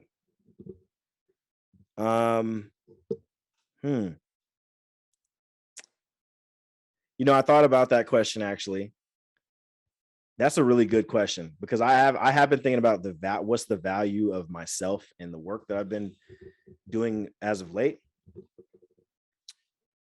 You know what? Okay. So I kind of mentioned to y'all, by the way, with this B cam here, I think the B cam, yeah, you could probably go up on not the ISO, but go up on the shutter. Oh, then yeah, you can turn up the ISO. This question, value. So when do you value, I forget the damn question. When do people see the value in your work, or when do I see it? You know, when I seen my value of my work, honestly, I think it came when I had more eyes. Obviously, that's like the basic generic answer. Like, it's like when I have more eyes to my stuff, that's when it seems like there's more value. But honestly, I think it's like when I realize, I'm gonna keep it real with you guys. I think the most value I've seen from my work recently kind of comes from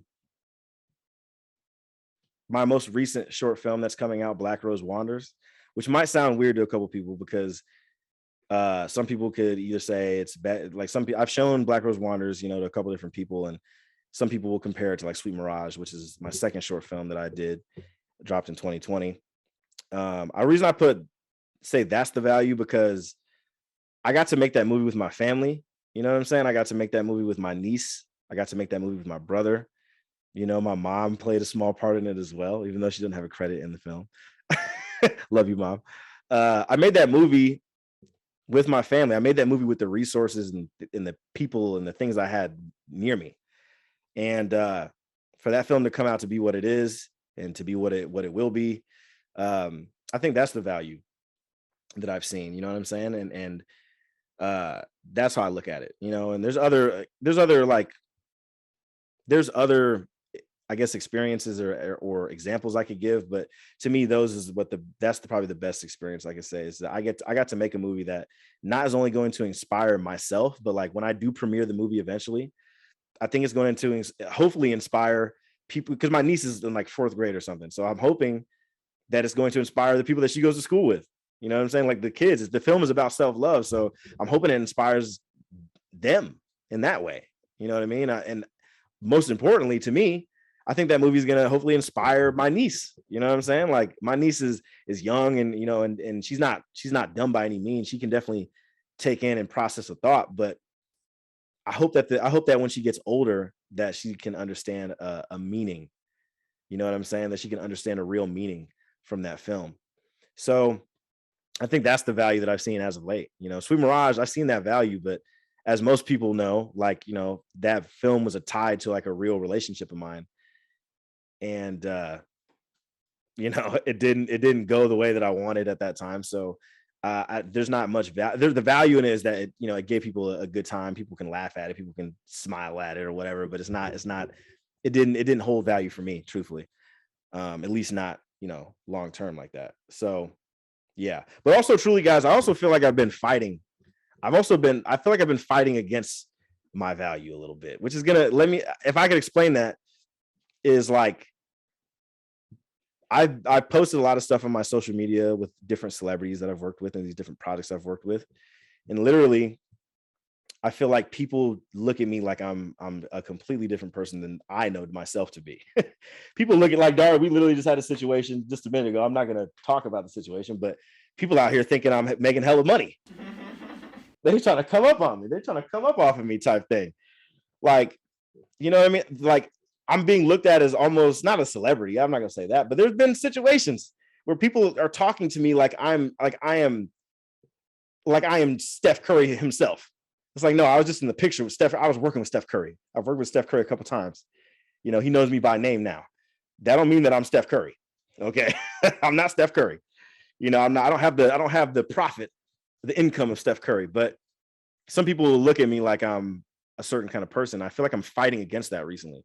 Like, I feel like most people will show up on my posts when I post about Matrix or these different movies I work on, but they won't show up for like shit for SW Films or shit for the podcast sometimes. Like, honestly, and I got to give Dari his flowers. Dari, I got to say thank you very much for being the one of the guests, and Steve Franks too. You and Steve Franks actually were the two people on the podcast who actually helped promote on your own platforms. So I actually want to say, first of all, shout out to you, Steve, and shout out to Dari for doing that. I'm not saying I'm looking for that from every damn guest, but it's just like I appreciate that. Like, I appreciate that. It's bigger than just themselves. It's bigger than, like, you know what I mean? I appreciate that. It's bigger than just me. It's something that was cool. So yeah, I don't know. I feel like my value is at a high place, and I'm starting to see more of it as I continue to live life and make projects with my company and other folks. But I think value just comes from, I don't know.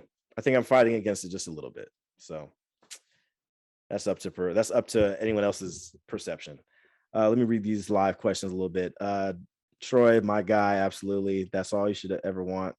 No, absolutely, man. That's it. I just wanted to inspire my folks, you know. Why do you think that is, though? Why do you? Oh, I don't remember what exact spot you're talking about, Troy. Sorry, I was just kind of talking. But anyway, next question. Dari. So Brandon says, what was the hardest part about moving away from home? What was the hardest part and the easiest part too, I think, right? Yeah, I was waiting for you to finish up. Yeah, what's the hardest part about moving away from home and the easiest? Wow. The hardest part about leaving Angola, Indiana. First of all, you guys know that I moved away from Indiana to move to California. And I've done that before, right? I moved from Indiana to Florida. So I've been a part of it before, but something about college in Florida and all that just felt very temporary.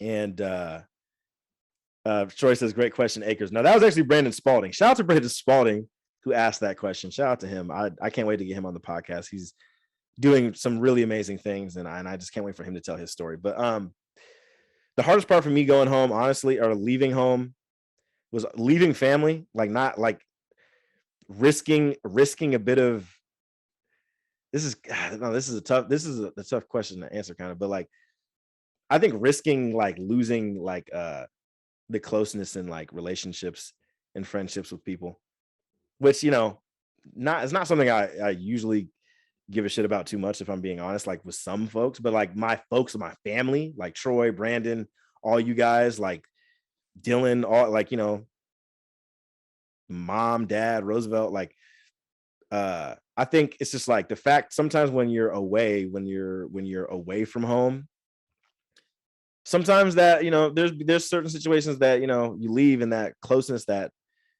of that friendship or relationship is gone, you know, just because you're gone and years and times pass, and it's literally like, all right, you know, you got to move on. So sometimes that is the hardest part, is just like realizing that some connections and relationships just aren't going to be the same. My connection and stuff is always going to be the same for my mom and you know, and all that kind of stuff, for sure. I think for my brother, me and my brother have gotten closer in the past couple of years. My friends, I think whenever Troy, like you would say, Troy and Brandon, everybody, like when I leave, when I come back, when we speak, it's like we catch up. It's like we catch up from the last conversation. So, you know, I can't say that's the way for everybody, but there is a bit of closeness that does end up getting lost after leaving after a certain time. So that was the hard part. Even like my dog, I have a dog, Grizzly, back at home. You know, dogs love you unconditionally, you know, so like dog, like whenever I see Grizzly, he goes crazy. But it's just like I could only imagine like going back home one day and Grizzly doesn't pay me no damn mind. He pays me no attention. That would be hella. I'd cry, because I cried leaving Grizzly's ass in Indiana. I definitely did, you know. So that would be hella wild if I had to deal with that. But yeah, the easiest part about leaving home, realizing that there's about to be more opportunities, realizing that, you know, there's about to be, my whole life is about to change. That was the easiest part. Or actually leaving the lack of opportunities. I'll say that's what I think that's what I would properly say about that. I love my hometown. I love Fort Wayne. I love Angola, but like, there's not opportunities for film. There's not a whole lot of opportunities for creatives at, with things that I want to do. There's opportunities for creatives. Let me not say there's no opportunities, but the stuff that I'm trying to do with my goals and mission in life, I couldn't really achieve those in Angola. If I will say this, I could achieve those, but I'd have to do a whole lot of different stuff. I'd have to grow a bunch of legs and I'd have to go crazy to make it work. I'd have to add a couple years of my life or take away a couple years of my life to do that personally. That's just what I think. So easiest part is just leaving some of the opportunities or some of the lack of opportunities behind and going to a place that has more for me in my career. Troy says Grizzly is safe at home. Don't get my yeah. we hope Grizzly's safe at home, Mom. Anyway, yeah, that's my answer to that one. What you got from me, Dari? We have another question coming from Deshaun. How are relationships handled on set? Can you speak on that from experience? Ooh, okay. How are relationships handled on set? Can I speak from experience? Now, when he says relationships, I'm trying to see if he's talking about like actual relationships. He means professional relationships. Okay. And we spoke about this, Dari. Shout out to, is that my big brother Demetrius? Shout out Demetrius, my big brother out in San Diego. Love you, bro. Thank you for watching too. So how do I handle relationships? Personally, there's people I told you about this, Dari. Like, there's people who I really love and respect out here, and those people that I like, the respect part I add for everybody. You know what I'm saying? Even if it's someone who doesn't have as much experience for me as me, I respect those people because it's like, yo, you're taking a leap of faith and a leap out of fear to do this job. So, or do this career. So I can respect that. You know what I'm saying? So I have respect for everybody. I don't have love for everybody on set, right? But if I love and respect those people are my homies, my friends for real. You know what I'm saying? So I handle relationships like that with the utmost. But if it's just people who I don't really know, I'm not really close with, I still handle it with the utmost, because it's like we have one main goal when we're working on a commercial or working on a movie or a music video, is to get the damn thing done. That's it. We want to get the damn thing done, go home, get fed, and make some freaking money. That's it. So that's my answer to that. I think relationships, how it's handled, is I just try to handle it with the utmost respect. I'm always like a guy. I could be funny and joke around and stuff and have fun on set, but we're here to get the job done. You know what I mean? So like Dari, we joke around all the damn time, but like regardless if we say hella fucked up shit to each other, like it's like at the end of the day, it's like, oh no, we solid still. There's not going to be no issues after that. So it's just like, just realize that don't take everything personal. That's one thing. I don't take things personal. I don't try to get too personal with it. Some people definitely take it that way. And sometimes, I can't lie, sometimes I'm saying I don't take it personal, but sometimes I might take it personal. It's just, remember to have respect for people, and also remember as well as a creative, especially in that field, is, I guess you could say demand respect, but like let people know, like, yo, you're not going to treat me however you think you can treat me. Like, there's people, I know a filmmaker out here, he's a 19-year-old kid, 19 years old, and he's like a kid. Like, he has that kid posture. And when I see him on set, I'm like, yo, I tell him, I said, don't let these people in this industry treat you like a rag doll, because they will treat you like a rag doll without your permission. They will treat you like a rag doll. Like, Troy, you remember playing football, how we used to like ragdoll the shit out of AJ Hawker. Shout out to AJ. But like, that's how people will treat you in these industries. They will fling you around like a damn fool. Like, don't be that person. Like, give respect to people, but also demand that respect for yourself as well on set or with any kind of situation. You know what I'm saying? So That's my answer to that. You know, it's just handle with respect and be cool. So, but yeah, Troy says gotta go. Thank you, Troy. Thank you for being a part of this Q&A. I appreciate you. What's your next question, Dari? Next question is: have you ever had to deal with difficult crews or cast? Ooh, who asked that question? Doesn't say. It's anonymous. Mhm. Mm. I feel like I know who asked that question, but have I ever dealt with difficult crews or cast?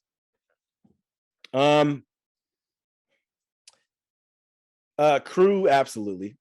I've definitely dealt with difficult crew on set.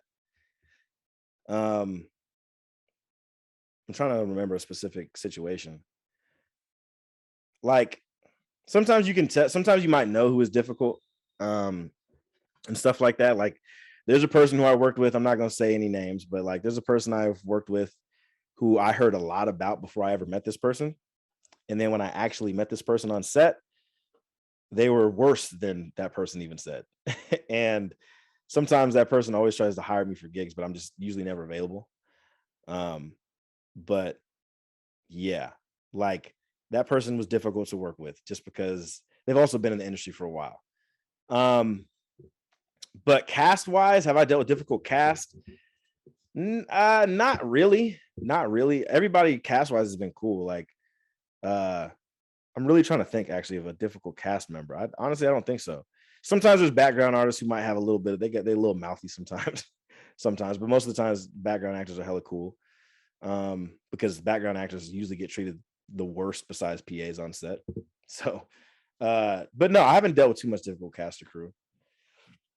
Everybody's been cool. Everybody is respectful. Once again, you know, it just goes back to that respect situation. But there is definitely some people who like to press your buttons. Absolutely. And how do you deal with those difficult people? Sometimes if you feel like someone is crossing a boundary, you have to be assertive and kind of let people know, like, yo, like they're like, I get it, we're in a work environment, but there has to be a situation where you can chill and relax. So that's how I usually deal with difficult folks. You know, is just let people know, like, yo, don't cross this boundary. We're here to work. Once again, we're here to get this job done. Shout out to my cousin. Look, uniquely green up in here. Ronika, what's up? Thank you for joining.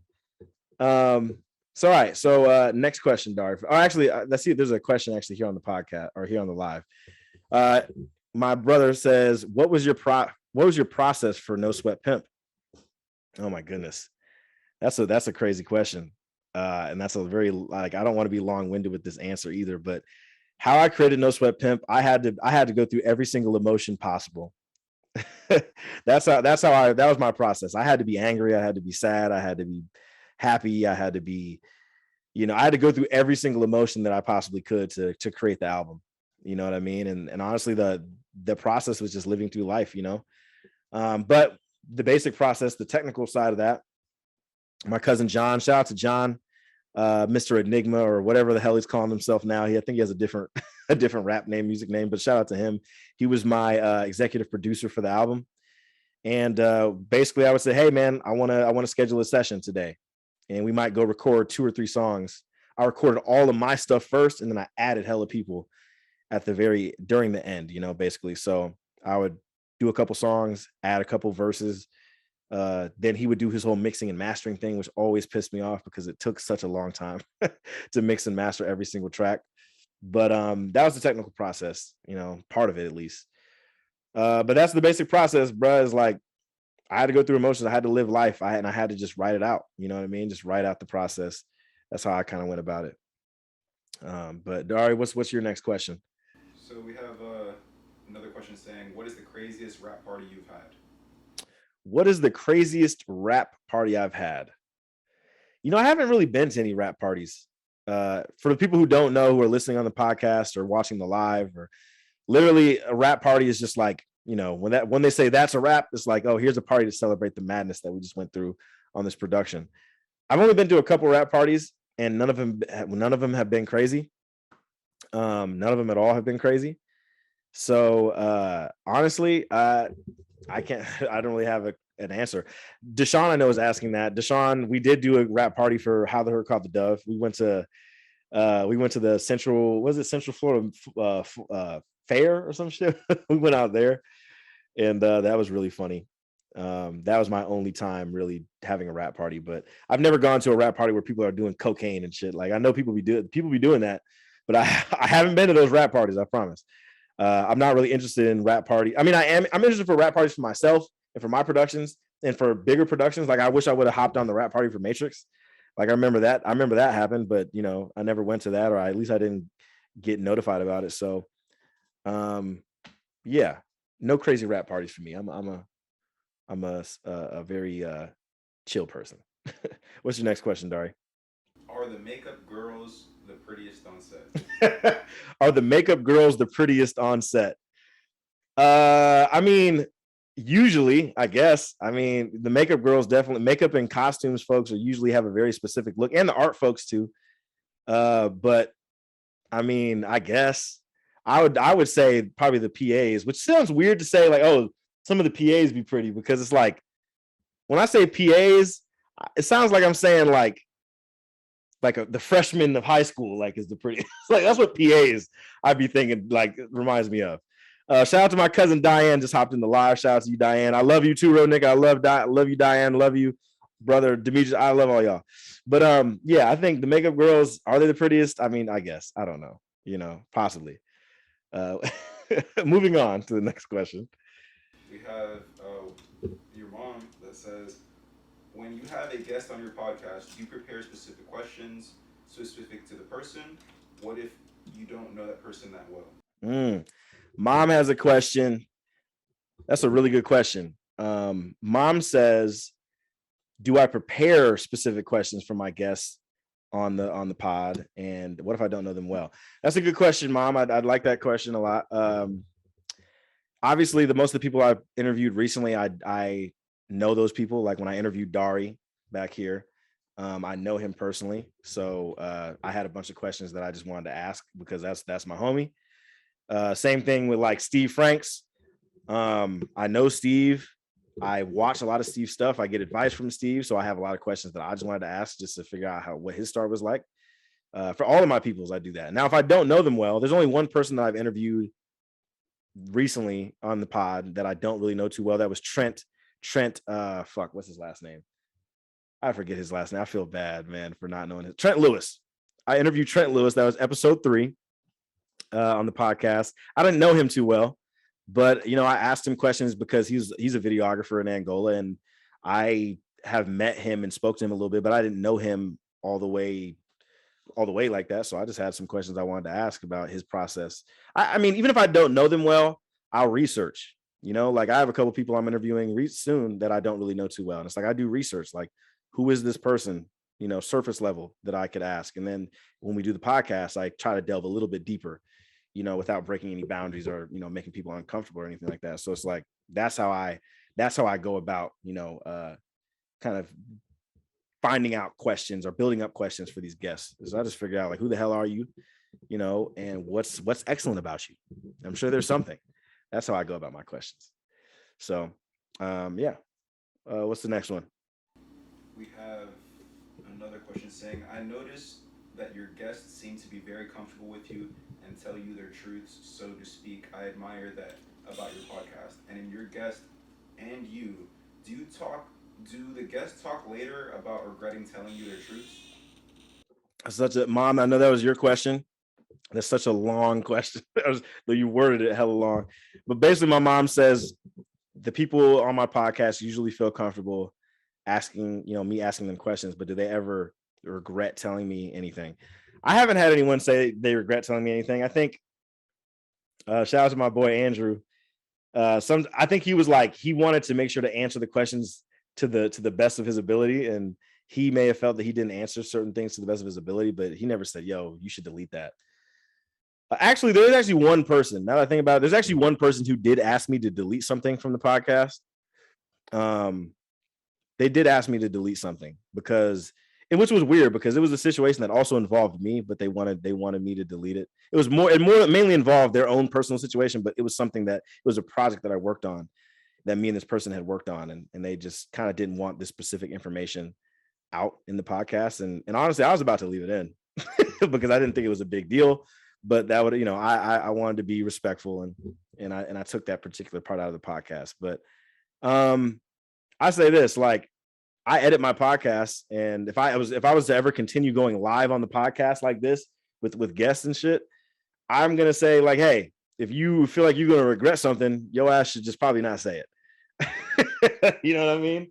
Like, don't say it. Like, Dari, did you regret something when you told me anything on the podcast? You know what? I regret not telling you more because you asked me like who's a part of DPS, and like Yeah. there's so much people that like advocate for DPS, and Mhm. so many people that came to me and were like, oh niggas, what's good? Like what's going on? You know? Mhm. And it's just like Oh, they was mad at you for not saying that you was a part of DPS. bro, there's so many people that help me with what it is that I do. Yeah. Like my little cousins, for instance. Sometimes I might not mention me calling Fabian. Hey guys. Oh, I mentioned Fabian. You know, but Yeah. sometimes it goes over my head because like you know I just. Yeah, you know. that's true. I mean, I don't know. I haven't asked my guests if they have like if they've regretted anything, and I hope they don't. You know, whatever. Like, there's always an opportunity to come back to my podcast. You know, it's a safe platform for y'all. Okay, so no, I don't think anybody should regret anything. Do I regret saying anything on my podcast? I will be honest. I do regret saying a couple things on my podcast, but at the end of the day, I don't want to say I regret them. But at the end of the day, I will say, like, you know, there was probably a better way to say them. The better way to have it be said, or once again just not saying anything at all. But at the end of the day, it's out there. I can face any issues that come with that. This is how it is. No regret. All right, and I think honestly this is the last question, I think, actually, with the written questions. So unless everyone on the live has any more questions for me, this is our last question, actually. So give us the last question, Dari. Go ahead. Yeah, you know, do the little drum roll, please, and shit. Do you agree with Steve Harvey that a person has to have their hands in many pots to be successful? A podcast alone or one job alone may not be enough. How about just being able to multitask or do many things like a lot of creatives do? That was the question. that's the question. So, Mom, once again, thank you for your question. She's like, do you agree, or she asks, do you agree with Steve Harvey that a person has to have their hands in many pots to be successful? A podcast alone or one job alone may not be enough. How about, yeah. So do I believe in that? I guess Steve Harvey did say that. I think I did hear him say something like that. Yes, actually, I do believe that. I do, in a way. You know, the way to become rich in America, y'all, is multiple streams of income. I mean, not even just America, but I think in the world, you know, but especially America in this westernized world, you definitely have to have your hands in the pot. You know what I'm saying? Like, as a filmmaker, yeah, I can make some income, and I've definitely made some good income, but at the end of the day, this cannot be the only thing that feeds me, you know, at least at the level that I'm at right now. Even when I get, you know, to be Steven Spielberg level, I still should have something else to cover my ass or cover my tracks when it comes to just finances and stuff. You know what I mean? This podcast is a whole nother form of, it's a part of SW Films, but it's a whole nother thing that's gonna, you know, be able to build up the revenue and stuff for me eventually. So I do agree, you know, and there's other things that I want to do that still have connections to SW Films that are gonna make me some money. Look at like crypto and NFTs and stock. Like, people, there's regular ass people who work at McDonald's who is trying to figure out the stock market, trying to figure out crypto, trying to sell NFTs or buy NFTs. Like, yes, you do have to have your hand in different pots, you know, and it just depends on what pot you want to put your hand in, because one pot might be hotter than the other. You feel me? Like, one pot will be hotter than the other.